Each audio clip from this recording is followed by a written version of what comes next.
দাদারে, আপনি কি বিবাহ করেছেন? যদি না করে থাকেন তাহলে আমার পক্ষ থেকে রইল এক বালতি সমবেদনা এবং ফ্রি কিছু টিপস, যার মাধ্যমে আপনারা জনসম্মুখে আসতে পারবে। তাহলে আর দেরি কিসের, চলুন শুরু করি। কারণ কবি বলেছে, সময় গেলে চোদন হবে না। এই যে রঙ্গিলা মাইয়া দেখুন, আপনারা চাই দেখলে মনে হইব হারাক্ষণ টাল থাকে কিছু খাইয়া। কি আর কমু দাদা, কইতে লাগে শরম। উদলা হইয়া কট খাইয়া কইছিলাম ভাই, আরে লাগতেছে অনেক গরম। এই যে এই আংটিরে তো আপনারা অনেকে চিনেন, জীবন যৌবন এদিক ওদিক খাওয়াইয়া বইরা বয়সে আইসা করতে চাইতেছে বিয়া। এই জন্য কইতেছিলাম দাদা, সালিলিয়ন মিয়া খলিফা ক্যাটাগরির মানুষজনে যদি ধার্মিক পাত্র খুঁজতে পারে, তাহলে আমরা ধার্মিক হইয়া কেন সালিলিয়ন মিয়া খলিফারে খুঁজতাছি না? কারণ হিসেবে খাড়া করতে পারেন, আপনার অনেক ছোট মনে এত বড় মানুষের জায়গা দিবেন কেমনে? তার মতো তো মহাসাগর আমাগো নাই যে একের পর এক লাইন ধরাইয়া ঢুকাই রাখবো। তবে কথা সত্য, ওই সাগর তীরে পা পড়ার পর আপনি একটা কথাই বলবেন, পাথারে নেমেছি বন্ধু রে, ধরো বন্ধু আমার কেহ নাই।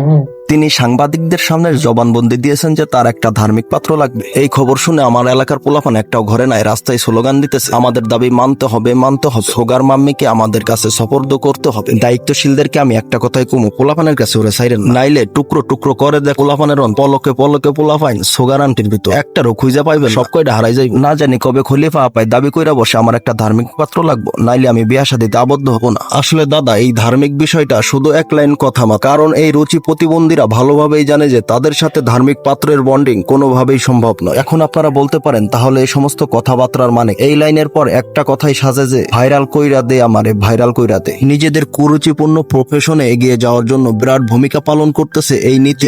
রাস্তার পাশ থেকে কিছু সাংবাদিক নামক শুকনা পাতা সেবনকারীকে তুইলাই না, এমন কর্ম করা যাতে নিচে ডুবে থাকা ময়লাগুলো আবার পরিষ্কার পানির উপরে ভাসতে শুরু করে। আমার কথা শুনে আপনারা আবার সালিলিয়ন মিয়া খলিফারে দাবি কইরা বইছেন না, হিতে বিপরীত হইতে পারে। হাতে মাল পানি থাকলে গুলশান বনানীর মতো স্থানে লিটন ভাইয়ার ফ্ল্যাটে জায়গা পাইতে পারে। এই চুলগুলা হাতে না থাকলে রাস্তায় রাস্তায় ঘুরে বেড়াইতে হইব। তখন মুখ দিয়ে শুধু একটা কথাই আইব, আমায় পুরাইলি রে, আমায় ডুবাইলি রে। এই সমস্ত সুগার মার্কা ড্যাডি মামের জন্য পাত্রপাত্রী খোঁজা বাদ দিয়ে নিজে সুন্দর দেখে একটা বিয়া কইরা হালাও। অন্যথায় ভিডিওর শুরুতে বলা গানটার সঠিক লাইন মনে পড়বে, সময় গেলে সাধন হবে না।